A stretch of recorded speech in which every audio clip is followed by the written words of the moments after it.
Marlowe Ellis didn't expect to spend her Saturday morning kneeling in the mud with a shivering golden retriever's head in her lap, but there she was, halfway through her jog in Grantwood Park, heart pounding for an entirely different reason. "I need help," she muttered, brushing wet leaves from the dog's matted fur. "You poor thing, what happened to you?" The dog whimpered, its back leg twisted unnaturally. There was no collar. No tag. Just wide, scared eyes and a whine that broke her heart. Marlowe looked around the empty stretch of trail, the trees dripping from last night's storm. Her phone was back at her apartment. She never brought it when she ran. Okay, she whispered, trying to figure out how to lift a 70-pound dog without making things worse. "I've got him."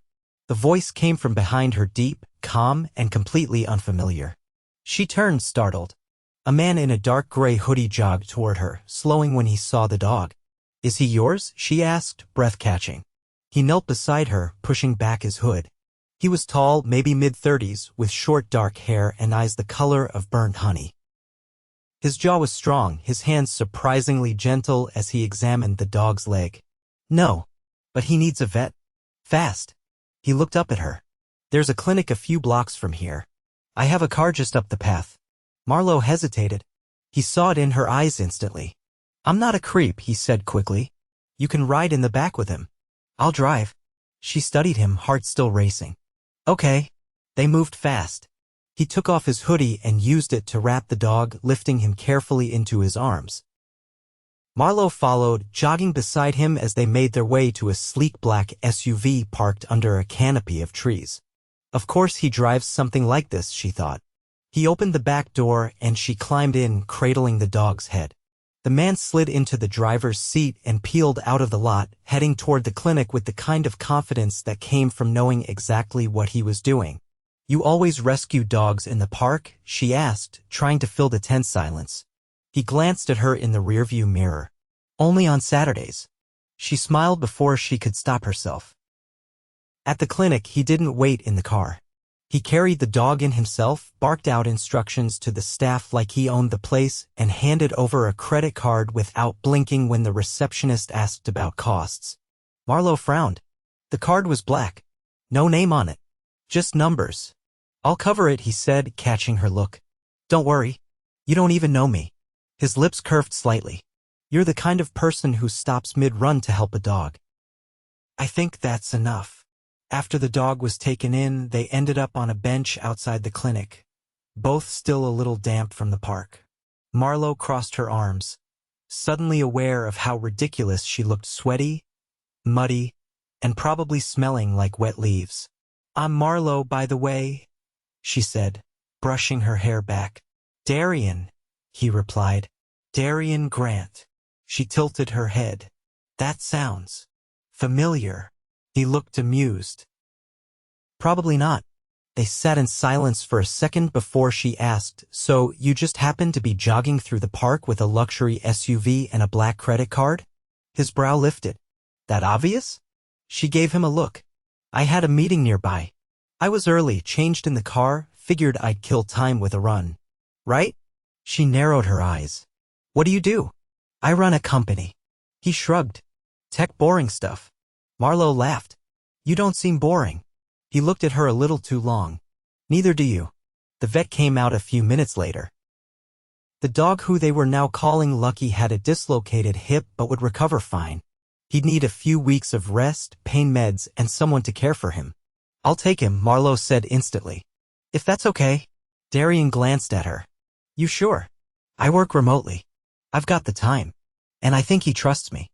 He stood with her, watching as the vet brought Lucky out on a stretcher. Marlowe knelt beside the dog again, stroking his ears. "Give me your number," Darian said, pulling out a card. "In case you need help. Or supplies. Or anything." She took his card. It was thick, expensive paper.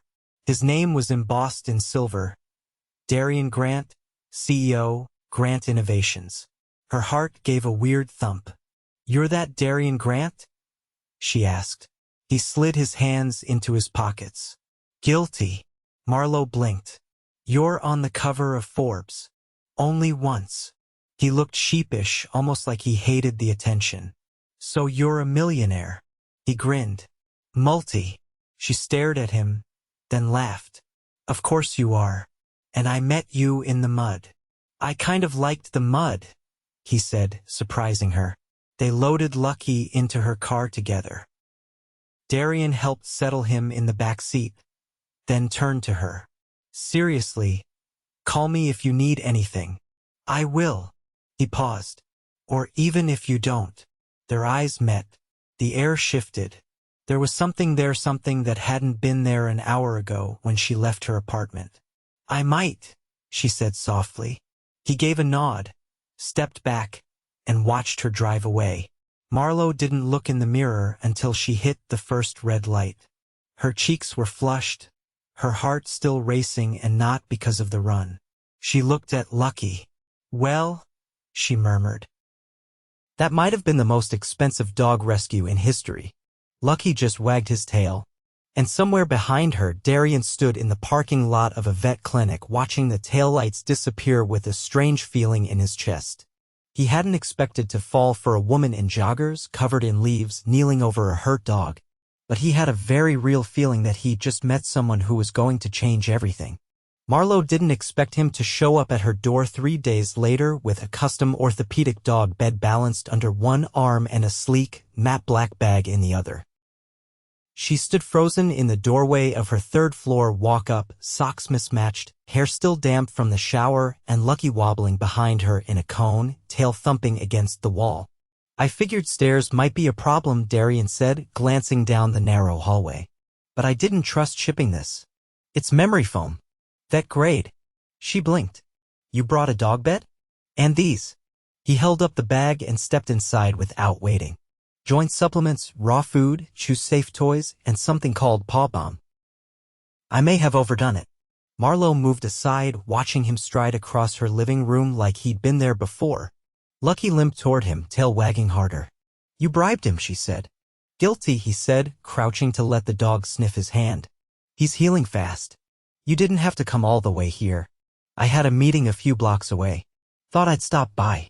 She tilted her head. Do you always carry dog beds to business meetings? Only when I want an excuse to see someone again. Marlowe's breath caught, but she didn't let it show. She gestured to the couch. You want coffee? I'll take whatever you've got. She disappeared into the kitchen, where she leaned against the counter for a second, inhaling deeply. He was here, in her apartment, and it wasn't just some polite follow-up. When she returned with 2 mismatched mugs, he was sitting on the floor, legs stretched out, Lucky curled beside him like they'd known each other for years. This place is you, he said, taking the coffee. Warm, kind of chaotic, completely honest. She raised an eyebrow. You get all that from a crooked bookshelf and a hand-me-down couch? I get that you're not trying to impress anyone. Well, I can't afford to, she said with a wry smile. Freelance editing isn't exactly lucrative. He took a sip. You like it, though. I do. I get to work on things that matter to people. Memoirs. First novels. Passion projects. It's not glamorous, but it feels real.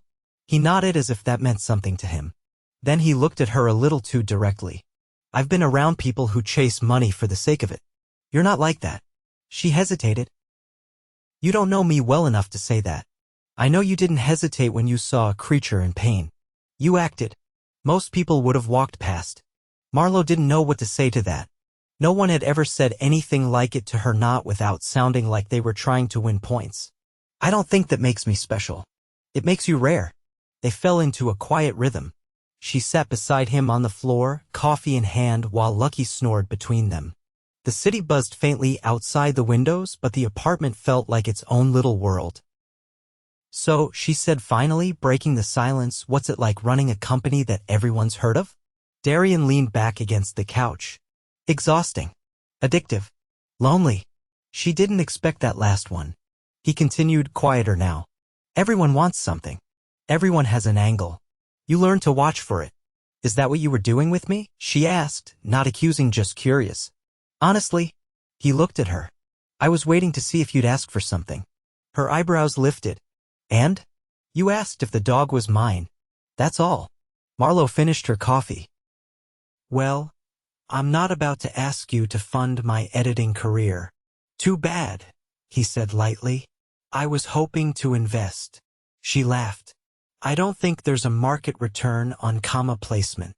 There's a return on people who care about what they do. The way he said it made her chest tighten. Before she could answer, Lucky stirred and whined, trying to sit up. Darian immediately adjusted the new bed, helping him settle without putting weight on the injured leg.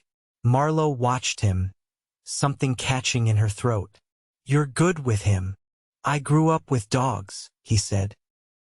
They were the only thing in the house not trying to prove something. She tilted her head. Didn't you grow up in Manhattan? He nodded. Upper East Side. But my mom insisted on a shepherd, so we had a yard in the Hamptons. I think she loved that dog more than my father. And your father? Darian's jaw tightened. Wasn't around much. The company was his. I took it over when I was 26. He didn't like that. Let me guess you made changes. I made it mine. Marlowe didn't press further. Instead, she leaned back, letting the moment stretch between them. You want to stay for lunch? She asked. I've got leftover pasta and a weird amount of goat cheese. Darian looked surprised. I thought you'd never ask. She stood, brushing off her knees. Just don't expect anything fancy. I'm more function than flair. I like function, he said, following her into the kitchen. Flair is overrated. They moved easily around each other, sharing space like they'd done it before. She heated the pasta while he grated cheese without asking where anything was, like he already knew. They ate at the tiny table by the window, knees bumping occasionally. The conversation slipped from movies to travel to the absurdity of corporate holiday parties. It wasn't until he stood to leave after helping wash the dishes of all things that she realized she didn't want him to go. He paused by the door, one hand on the knob. Next time, he said, I'll bring wine. And maybe something for humans instead of just dogs. Marlowe smiled. You planning a next time already? He didn't look away. I'd like to. She reached for the door but didn't open it yet. I'm not great at this. Neither am I, he said. But I think we're off to a decent start. Their eyes met. Something shifted again, like the air between them had changed temperature. Then he leaned in just enough to brush his mouth against her cheek, a whisper of something that wasn't quite a kiss but wasn't nothing either.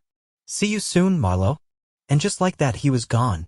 She stood there for a long moment, hands still on the knob, heart quiet but alert. Lucky let out a low huff from his bed. Yeah, she said softly. I think we're in trouble. The next time Darian appeared, he wasn't carrying a dog bed or a bag of supplies. He was holding 2 tickets and a leather leash wound neatly in his hand. Marlowe opened the door and blinked at him. You're early. Again. I like catching you off balance, he said, extending the leash. Vet cleared Lucky for a short walk. Thought we could take him somewhere nicer than your street. She glanced at the tickets. What's this? The Botanical Conservatory. They're hosting a twilight walk through tonight, private access. Limited crowd. I figured it'd be a change of pace. Let me guess. You know someone. I own part of it, he said without flinching. But I donated the wing they're hosting it in, so technically I'm just revisiting an investment. Marlowe narrowed her eyes. Are you trying to impress me? No, he said. I'm trying to spend time with you. The setting is just a bonus. She grabbed her coat from the hook. Then let's go see your investment. Lucky was already wagging his tail at the door. The conservatory glowed like glass spun with gold under the evening sky. Inside, warm light filtered through the domed ceiling, casting long, dappled shadows between rows of orchid walls and hanging ferns. A soft quartet played in the distance, and the scent of jasmine carried through the hallways. Marlowe stared upward. This looks like something out of, I don't even know. A dream. A movie. A really expensive one. Darian handed her a flute of champagne offered by a passing server. I wanted you to see it at night. It's different when the lights hit the glass this way. This is not what I expected when I agreed to a dog walk. I warned you it wouldn't be ordinary. They strolled slowly, Lucky padding between them, his gait still uneven but determined. The occasional guest glanced over, but no one approached. There was a quiet bubble around them, one that Darian seemed to both command and protect. Near the center of the conservatory was a reflecting pool bordered by moonflowers and soft lighting. They stopped there, letting Lucky rest beside the stone edge. Marlowe let out a slow breath. I think I forgot people live like this. I forget sometimes too, Darian said, watching the ripples in the water. Then I remember it's not about the luxury. It's about who you bring into it. She turned toward him. You don't strike me as someone who forgets much. He kept his gaze on the water. I forget what it's like to be seen without terms attached. She didn't respond right away. Instead, she dipped her fingers into the water, disrupting the reflection. Why me? She asked finally. His brow lifted. Why not you? I'm not part of your world. I ran a third-floor walk-up. I eat cereal for dinner sometimes. I've never been to Europe. I wasn't looking for anyone who matched my world, he said. I was looking for someone who wouldn't change when they saw it. She let that settle. You're not what people expect, she said. I try not to be. They walked again, slower now, the ambient music folding around them. As they rounded a corridor of roses suspended in vertical bloom displays, Marlowe stopped. You didn't bring me here for the conservatory. He didn't deny it. You brought me here because it's private. Because you're not used to being uncertain. He studied her. You're not easy to predict. I'm not trying to be. I like that. She looked at him, the tuxedo that fit too perfectly, the way he stood like he knew how to fill any room without having to prove it. But there was something behind his eyes, something hesitant, almost unguarded. Why did you really come after that dog? She asked. Darian turned his head slightly. Because I was supposed to be in a meeting across town and canceled it. I was angry. Restless. I thought a run would clear my head. And then I saw you in the mud and everything else stopped matching. That sounds like a line. It's not. Marlowe nodded slowly. Okay. They kept walking. When they reached the final hall, a glass wall opened onto a balcony overlooking the city skyline. Darian stepped aside, letting her go first. The view was staggering, skyscrapers lit like constellations, the river shimmering in the distance. I used to come here when I was a kid, he said. Before it was renovated. My mother brought me once during a school break. I remember thinking it was the only place she didn't look tired. Marlowe turned to him. She passed. He nodded. For years ago. I'm sorry. He looked down. She would have liked you. I would have liked her. They stood in silence for a minute, the wind brushing gently between them. Then Darian reached into his coat and pulled out a small velvet box. Marlowe's heart tripped. I'm not proposing, he said quickly, catching her expression. It's not that. She exhaled. Okay, good, but I do want to give you this. He opened the box. Inside was a delicate bracelet, silver, with a tiny charm shaped like a paw print. For Lucky, he said. And for you. For that day in the park. Marlowe stared at it. I can't accept this. You can, he said. Because it's not about money. It's about memory. She reached for it slowly, her fingers brushing his. You're relentless. I'm sincere. She fastened the bracelet around her wrist. It fit perfectly. What do you want from me, Darian? He didn't flinch. I want to know what it feels like to be loved without suspicion. I want to see what happens when I stop hiding behind my last name. I want to take you to dinner without wondering if you're calculating the value of my watch. I don't know how to do this, she said. Neither do I, he replied. But I'd rather do it badly with you than perfectly with anyone else. She looked down at the bracelet, then up at him. I'm not saying yes. I'm not asking for yes. I'm asking for maybe. And what happens if it all falls apart? Then it falls apart, he said. But maybe it doesn't. Lucky barked softly, as if in agreement.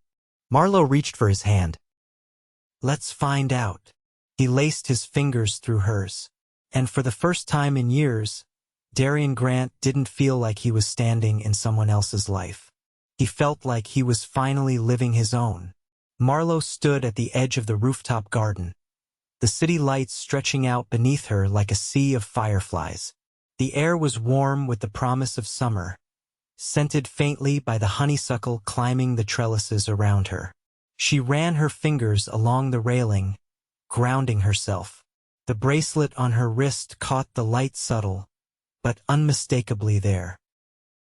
Behind her, the soft clink of glass signaled Darian's return. He handed her a coupe of something golden and effervescent, then leaned against the railing beside her, his gaze not on the skyline, but on her. You've been quiet since we got here, he said. I'm still adjusting, she answered, not deflecting, just honest. This is the first time I've stood on a rooftop without worrying about the rent below it. His expression changed faintly. Do you want me to stop bringing you into this world? No, she said quickly, turning to face him. I want to walk through it with you. I just don't want to lose myself in it. You won't, he said with quiet certainty. I wouldn't let that happen. She searched his face, finding something unguarded in the lines around his eyes. You've stopped wearing your title like armor. I didn't need it with you. Their glasses touched softly. The wind shifted, lifting her hair as the hum of the city deepened below. For a moment, neither said anything. Then she asked, do you ever think about what your life would have looked like if you hadn't inherited the company? His answer came without hesitation. All the time. And? I probably would have built something anyway, he said. I like creating, but I think it would have been smaller. Quieter. Something with more time for people. She tilted her head. You've been making time now. I've been learning how. They sat on a low bench beneath a canopy of lights, Lucky curled near their feet, his legs stronger now, his movements more confident. I've been offered a position, she said, watching his reaction. Lead editor for a new imprint. It's a risk, but they want to build something from the ground up. I'd have a team. An actual team. His lips parted, a spark of pride in his eyes. That's incredible. There's more, she said, nervous now. It's in Seattle. He didn't respond immediately, just reached down to scratch gently behind Lucky's ear. I won't ask you to stay, he said finally. I didn't say I was going, she replied. But I needed to tell you. I needed to know if what we're building here is real or just. A moment. Darian stood. Not abruptly, but with purpose. He walked to the edge of the rooftop and looked out for a long moment. Then he turned back to her. I hated the idea of slowing down, he said. I thought it meant losing momentum. But he shook his head slightly, you made me want to stop running long enough to see what I was missing. Marlowe stood too, stepping closer but not filling the space between them yet. She needed to hear the rest. I never believed in balance, he continued. I thought love was something that came later, after everything else was secured. But you didn't wait for that. You just showed up with mud on your knees and a broken dog in your lap and everything shifted. She swallowed hard. So what are you saying? I'm saying I want to be where you are, he said. If that's here, then I'll make this city into a place with space for both of us. If it's not, it could be, she said, cutting in. But not unless I know this is more than temporary. He took her hand. Do you want to build something with me, Marlowe? Not just a life, but a partnership. Something that's ours. She hesitated for only a second before nodding. Yes, I do. A gentle breeze stirred the leaves and the distant sound of a car horn filtered up from the street. Somewhere, a jazz band played faintly through someone's open window. But all of that faded when he kissed her slow, certain, and without hesitation.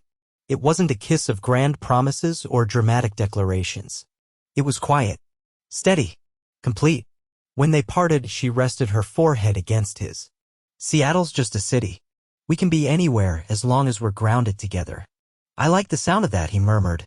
2 months later, the apartment was filled with open boxes, half-packed shelves, and the scent of takeout. Marlowe stood barefoot on the wooden floor, holding a framed photo of Lucky in his cone, looking pitiful and proud. Darian emerged from the hallway, rolling up his sleeves. Everything's booked, he said. Movers, transport for Lucky, and a temporary office suite in Seattle until we find something permanent. You really did all that? I told you, he said, walking over to wrap his arms around her from behind. I'm in this. She leaned back into him. We're actually doing this. We are, he said. Together. She turned in his arms. You sure you're ready for a life that doesn't revolve around boardrooms and quarterly reports? He smiled.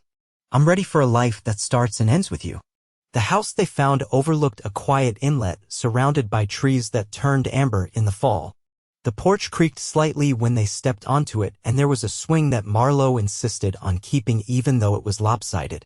Lucky took to the yard immediately, chasing birds he'd never catch, finally free of his limp. Darian set up a small office in the back with a view of the water, and Marlowe turned the sunroom into her reading nook, stacked with manuscripts and tea mugs. Their days fell into a rhythm: shared breakfasts, long walks, nights spent cooking together, and work that felt purposeful. Not loud, not flashy, just theirs. One afternoon, she found him on the porch, typing on his laptop with one foot resting against the swing's edge. Thinking of starting something new? She asked, stepping out with her tea. More like rebuilding something old, he said. But this time on my terms. She smiled. You've changed. He looked up at her. No. I've just finally found the right reason to stop pretending. She walked over and pressed a kiss to his forehead. And I've finally learned how to trust someone when they say they're staying. He closed the laptop as she sat beside him. There's nowhere else I'd rather be. The swing creaked gently beneath them, the sun dipping low into the trees. And for the first time in either of their lives, everything was exactly where it belonged. The first time Marlowe saw Darian surrounded by her world, not his, was on a rainy Sunday afternoon in a community center gymnasium with flickering lights and mismatched folding chairs. He stood near the back wall, sleeves rolled up, his hair damp from the drizzle, holding a clipboard and patiently listening to a retired professor explain the structure of the local book festival committee. This isn't exactly a boardroom, she said, nudging him gently as she passed, arms full of donated books. He looked up, his grin slow and genuine. No, but I think I like the lighting better. You mean the buzz of fluorescent bulbs and the smell of wet cardboard? I mean the lack of pretense. He glanced at the stack in her arms, then took half without asking. You always make things look easier than they are. I think that's just what happens when you care more about the purpose than the polish. They carried the books to a table near the front where Marlowe began sorting them by genre. Darian glanced at a romance novel with a particularly dramatic cover and raised an eyebrow. Do people actually read these? She pulled it from his hand. They do. And they love them. Don't mock the genre that built half the publishing industry. I wasn't mocking, he said. Just surprised. I've always associated romance with something less grounded. She looked up. That's because you've been reading reports instead of stories. I'm learning, he said. Thanks to you. After the meeting, they walked back to the car beneath a shared umbrella, Lucky trotting ahead in a yellow raincoat that had become something of a local legend. Marlowe paused at the curb, watching him splash through a puddle with unfiltered joy. He's made more friends in the neighborhood than we have, she said. Probably because he doesn't overthink introductions. She glanced at Darian. You've settled into this life faster than I expected. I've been building companies for over a decade. I know how to invest in something I believe in. This just happens to be the first time it's not about ROI or market trends. She studied him, quiet for a beat. You're different here. I feel different, he admitted. I sleep better. I laugh more. Listen. She slipped her hand into his. I'm glad you came with me. I'm glad you asked me to. Back home, the rain softened into mist. Darian lit the fireplace while Marlowe changed into an oversized sweater and thick socks. She returned to find the living room warm, the coffee table covered in manuscript pages, and 2 mugs of cider waiting. She sat beside him on the couch, tucking her legs under herself. You know, she said, flipping through a chapter, when I left the city, I didn't think I was running. But maybe I was. From what? Proving my worth in a world that didn't care if I showed up or not. He turned toward her. You don't have to prove anything anymore. I know that now. That night, as the fire crackled low and Lucky snored from his bed, Darian reached into the drawer of the side table and pulled out a narrow box. He handed it to her without a word. Inside was a single key on a ribbon. Is this? She trailed off, confused. To the cabin, he said. The one near the lake. It's ours now. I bought it this week. I thought we could use a place to disappear when the world gets too loud. She swallowed. You didn't even ask me. I didn't need to. I knew you'd say yes. She leaned over and kissed him, slow and certain. You're right. The cabin became their sanctuary. Darian took up woodworking, crafting a bookshelf with uneven edges that Marlowe refused to let him fix. She started writing again, not for clients, but for herself. One morning, as they stood on the dock with coffee in hand, watching the mist rise off the water, Marlowe turned to him. What would you have done if we'd never met? He didn't hesitate. I would have kept searching for something that felt real. And I wouldn't have known what I was missing. You would have built more companies. Probably. But you wouldn't have built this. No, he said, wrapping an arm around her waist. This is the best thing I've ever helped create. They didn't rush into marriage. There was no need. Their life was already threaded together in 1,000 small ways: a shared spice drawer, a joint savings account for travels, a calendar filled with book fairs and charity galas they planned together. They hosted dinners for neighbors, mentored young entrepreneurs, and adopted a second rescue dog who barked at pine cones and refused to go inside when it rained. Years passed, not all perfect, but always anchored in something unshakable. On a crisp October afternoon, Darian stood beside Marlowe in the renovated reading room of the local library, now named the Ellis Grant Literary Wing, watching as a group of children gathered for story hour. She held a worn copy of a fairy tale anthology in one hand, her other resting gently on her rounded stomach. "You're glowing," he whispered, brushing a curl from her cheek. "I'm sweating," she whispered back. "But thank you."